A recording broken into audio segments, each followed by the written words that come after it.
Hello everyone, and welcome to the final process video of the 365 Days of Weather project that I'm collaborating with my very good friend Julie Carriere. Today we are both sharing how we're putting together our front and back page. So this will complete our whole entire albums for 2022. I don't think I've ever been this up to date with a yearly family book before. You can see I've got a few things in front of me, and I'm going to go through the process for both the front and the back pages. I've done some prep. These will be going on the back page, so I'll talk about those when I get to that one. I'm going to put the front page together first. So I've already gone ahead and I've cut everything out on the Cricut. Basically for this entire year, I've pretty much used the Cricut cuts unless I've brought in something like a stamped image that I wanted to add to my pages. But the basis of all my pages are with the Cricut cuts. So this is my front. And this is my back page. I've used the colour band for the chart that we've used for the entire year. And we have been referring to our colour charts quite a bit throughout the whole entire process for the year. I will put the links below with regard to this project.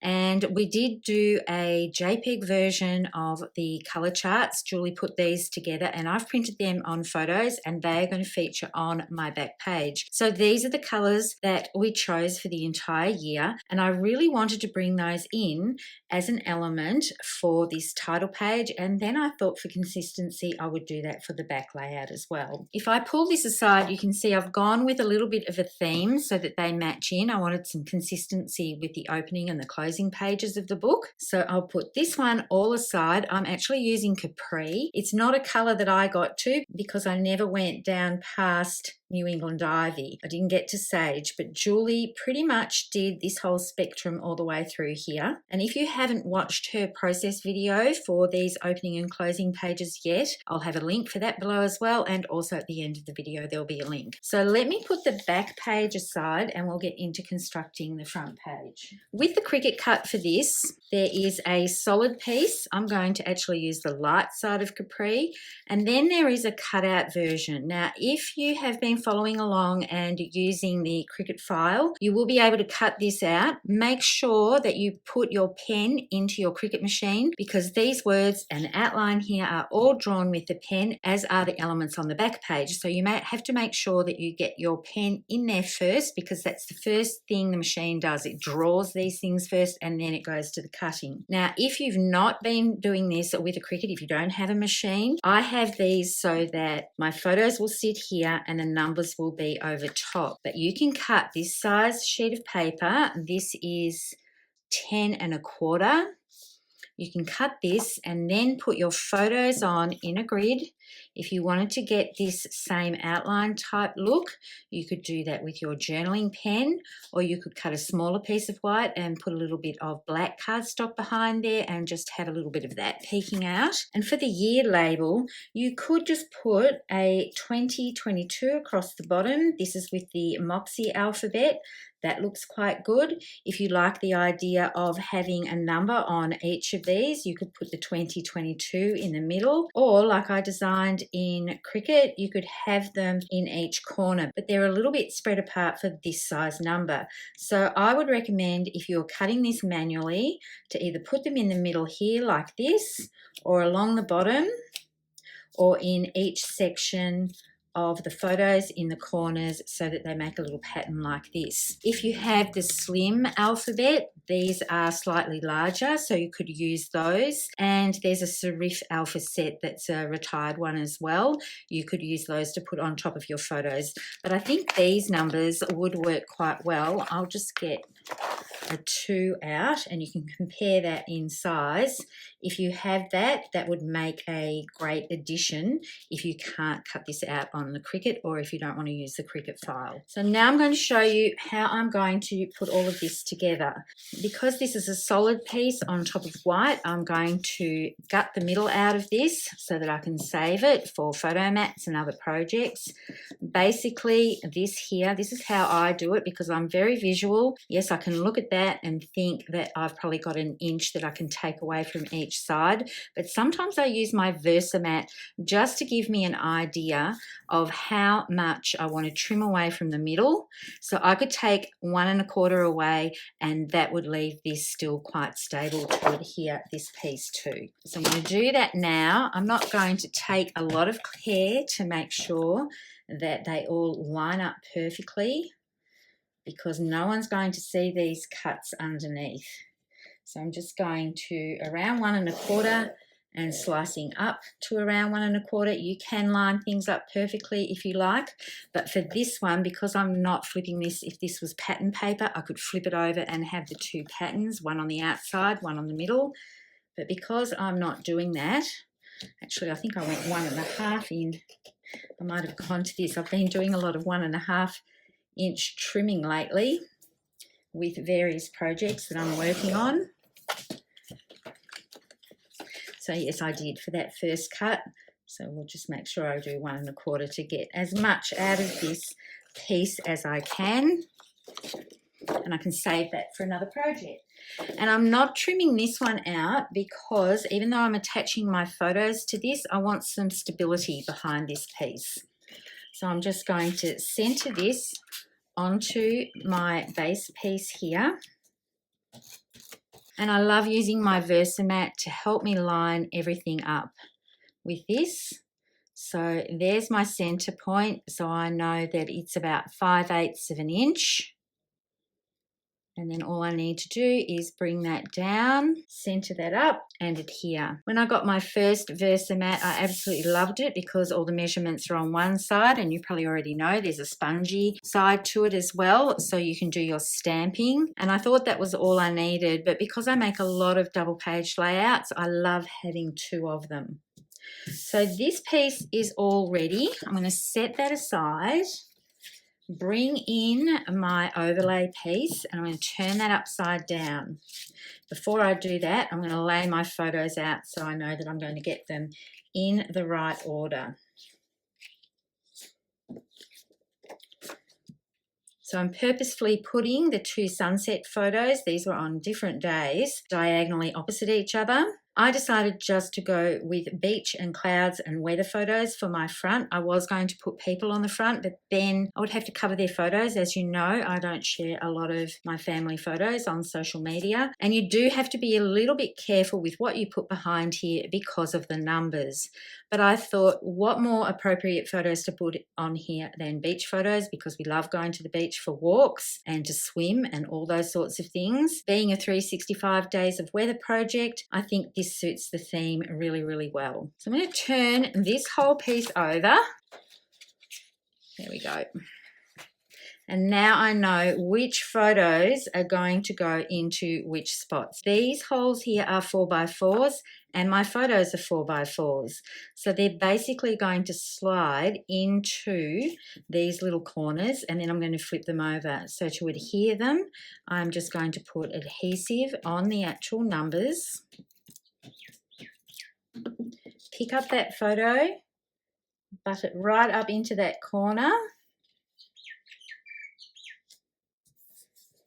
and adhere that down, and then repeat this process for the other photos and the other numbers. I'm being a little bit more generous maybe with my adhesive for this because I want them all to stay there when it comes to lifting this up. So up in the corner, making sure that it fills that corner so I don't have any gaps at all. And then just the same thing with the remaining photos. I'm doing a double check to make sure that I've got the orientation right. And then I can bring this page back in, my base layer.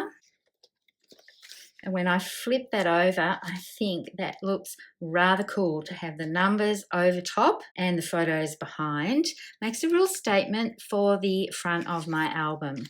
So now all I need to do is run adhesive. I'm going to make sure that I put it on the photos as well. I'm being fairly generous because this is an overlay piece and I want to make sure that my photos sit nice and flat.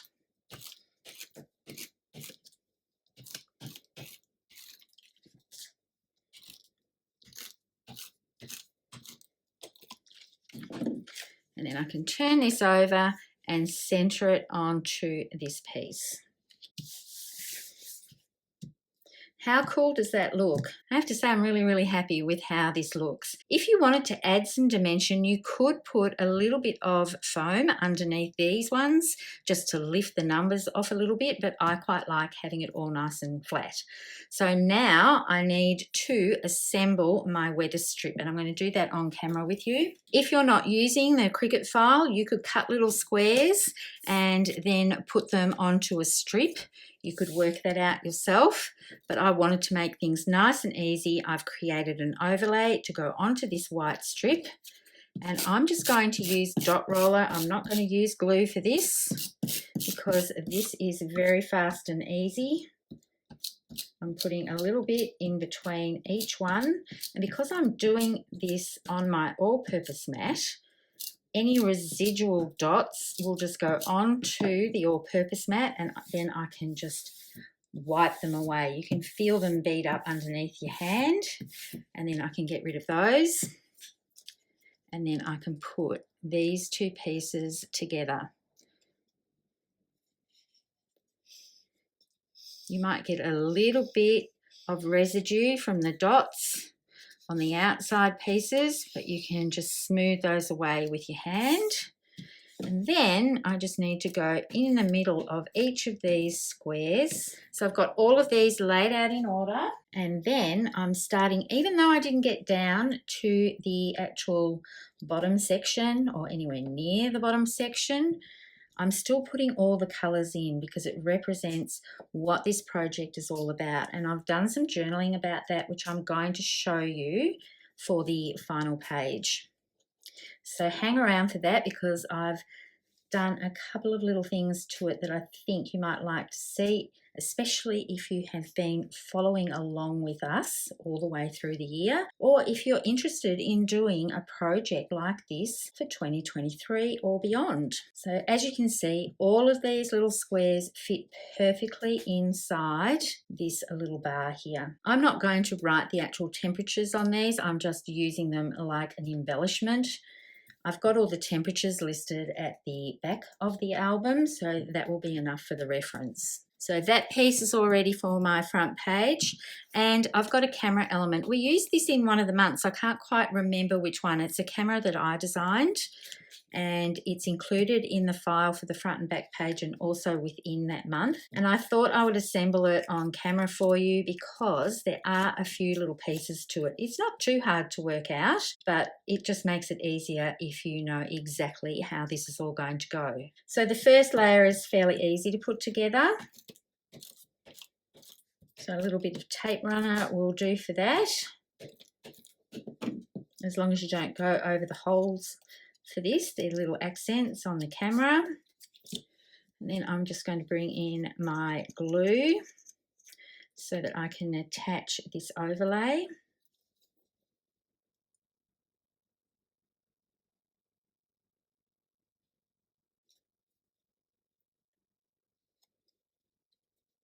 And then the remaining pieces just all get put on top of each other and then positioned onto the camera. When you cut these, the white core does show through. To avoid that, when I send it off to cut, I mirror it. So I make sure that the color I want to cut is face down.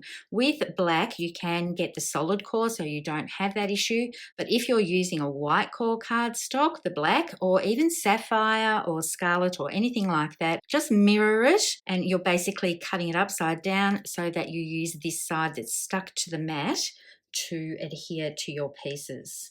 And that gets rid of those little white tick marks that you might see, especially when the blade's got to get into a little pointy area. So here's my lens. I can just put tape runner on the back of that to adhere it. I like to position it up rather than flat on. It gives the camera just a little bit more character, I think. So all that's left for me to do for this page is to adhere this colour chart bar, and that brings in a nice pop of colour to the front page. And then my camera is going to go up on this section here.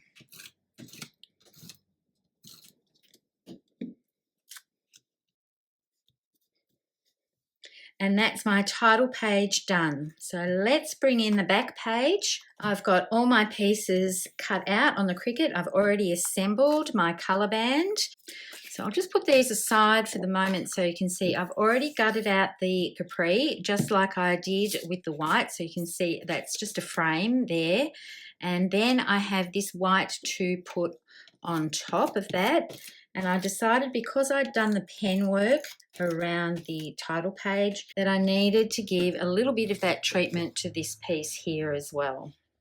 Now on this one, I've sort of mixed things up a little bit. I've got the darker side of Capri and the light side of Capri. I don't know that I was thinking quite clearly when I put that down, but I don't mind having the two different tones, especially with this one.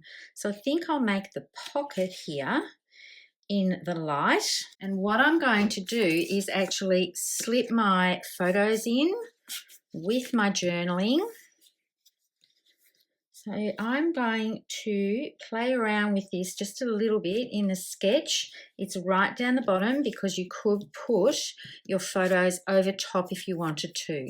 But I decided I wanted to slip them in to a pocket, which I am then going to be able to pull out because it's a top load page protector. I don't need to put a slit into my page protector. These are going to be able to be accessed from the top of the page protector. So I've done some journaling here onto a photo. What I've done is actually used the shipping labels. You can see here, I've got another one here. I'm going to show you how to apply that. The program I use, I can actually print straight onto my photo, but if you don't have that feature, I wanted to show you can achieve that by just printing straight onto the clear shipping labels. This is the original photo here, so you can see the colors are quite strong. I just increased the opacity on this to make it look lighter. You can do that on your phone in your editing apps. Just play around with it a little bit and reduce maybe the saturation so that you get a paler photo. If I'd done this journaling straight on top of this, a lot of it wouldn't have been able to be read. And then on the back of this, there's some more journaling. So this is like a summary of our year. And I could have printed directly onto the cardstock for this one, but I decided I wanted to keep the same look and the same feel to this. And you can see what I've done for this one. I've got my photo with all the temperatures here, but I've actually printed off from our instruction sheet and I've stuck it on all crooked, so I'm going to have to fix that. Let me just take that off and remedy that situation. I decided that I wanted to have our cover page from our instructions on here as well because it makes a good summary as to what this whole project was about, and it's got Julie's photo on here as well as mine, the two flags and the color charts. Now all the blues showing. So that's going to pop in like this, and I've got some journaling to pop on the back of this one. So this is how I use the shipping labels, because when you've got a large amount of text, it can be a bit scary to peel this away and adhere it to your piece, especially when you're doing it over top of a photo.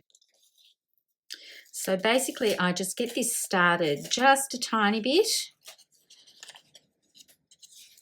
and then when I've done that, I just pull it back and fold it, because if I can get this nice and square at the beginning, I know that the rest of it will all flow along and be nice and square and look right on my piece and not be all crooked. So I can hear that bit down because I know that I've got this all nice and lined up. And then I can just grab this piece here and start pulling it back gently. And I'm holding my fingers here. I hope you can see what I'm doing on camera. I'll bring it along a little bit because of the angle. So my fingers are helping push that down as I go to try and stop getting any bubbles. And if you get some, you can smooth them out. Because you've done it this way, you shouldn't get a big wrinkle in them.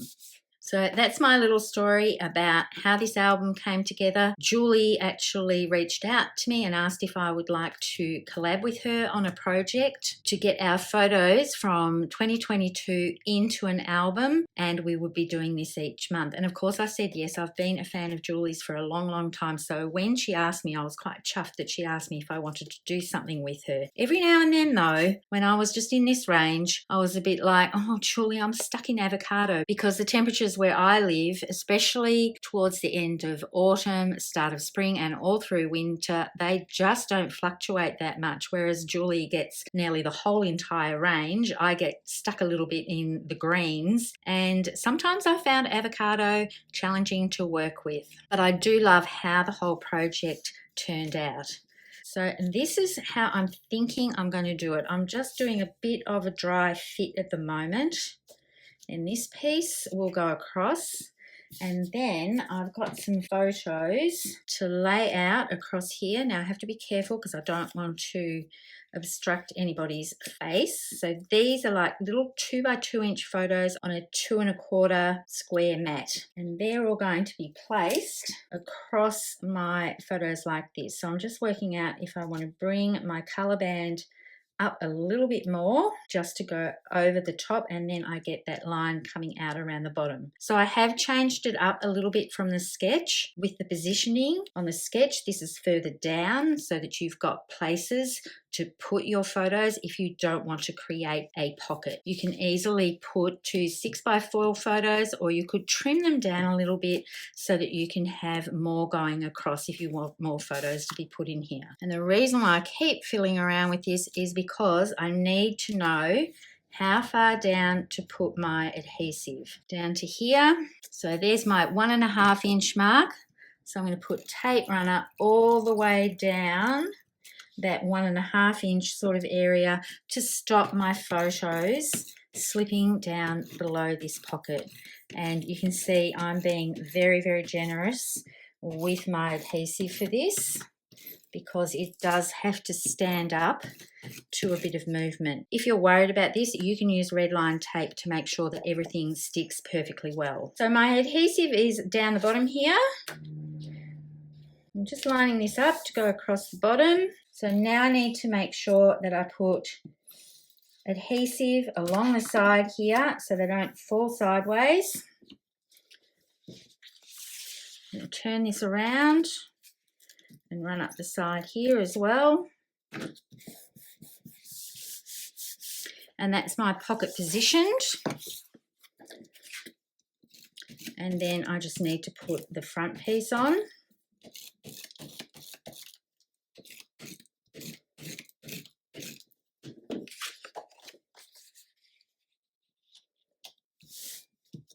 I'm just going to make sure that this is all nicely adhered. Now I wanted to do it with tape runner mainly because if I did this with red line tape, there's no going back once I press it down. And I wanted to make sure that I had everything right before I did this. And you can see that's going to stop these elements disappearing down into the pocket, and I'll be able to reach in and pull these out, look at the other weather, the story about how the project came about, and my little summary here on the front and back of the year that we've had.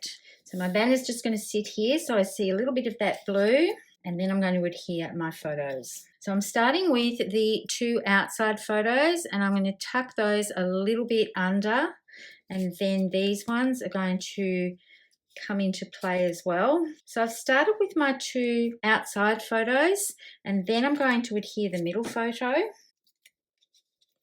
because these ones are going to tuck around it. So it's easier to space things out if you start on the outside, go into the middle, and then do the next 2.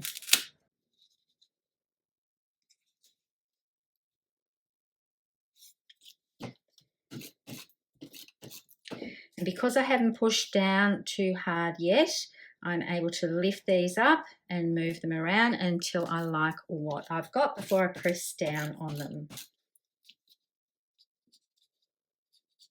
And let's not forget that I've got this little camera to tuck in here. Here's my little embellishment that matches in with the front page. So that's going to pop out above this actual pocket. So I'm just putting adhesive on the lower part of him.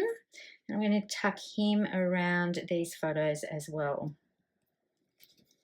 I'll just make sure that's all nice and clear of adhesive. And there is my last page done of my album. I'll just bring in my title page. I know that these don't sit next to each other in an album, but I do love how the opening of the album and the closing of the album coordinates together. If you haven't seen Julie's video already, make sure you head on over to her channel so that you can check out what she has put together for her opening and closing pages. And be on the lookout for just one more video with regard to our 365 days of weather project for 2022. We are going to do a flip through of our albums, just a quick one, just so that you can see if there's been any changes along the way. I know that I have changed one of my layouts because I kept looking at it and I wasn't entirely happy with it. So I've done a redo on a double page spread for one of the months. I've really enjoyed putting these together. I can't wait to get these into the page protectors and into my album. Thank you so much for tuning in